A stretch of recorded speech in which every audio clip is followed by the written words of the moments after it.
Paul Watson. I'm the Strategic Highways Manager at Durham County Council, and surface water overflows onto our network are a significant problem for us at Durham County Council. That surface water sometimes picks up silt, sometimes picks up straw, vegetation debris, which enters into our surface water system. Sometimes blocks culverts, our watercourses, streams, and more importantly, highway drainage. Now, once that does block the highway drainage, we tend to have the flooding problems associated with adjoining land, but also as well properties. I think when it hits the properties, that's when we tend to evoke an emergency response.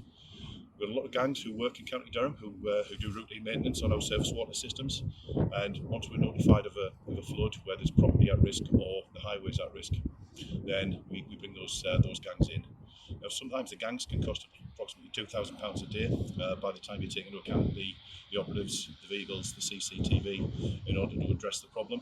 Sometimes that problem can be avoided, but we think there's significant opportunities for the council, but also as well for our other stakeholders, the Weir River Trust, and potentially landowners and land agents, to work with the authority with our drainage and coastal protection team to identify solutions which mitigate against surface water overflows, and also the issues that we tend to face as a local authority.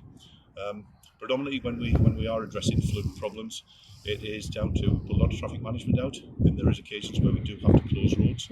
So the message quite clearly from the council is, we are willing to work with absolutely everybody to address some of these problems that often happen when we do get heavy downpours, whether it's soil management with landowners, whether it's additional ditch clearance or watercourse clearance.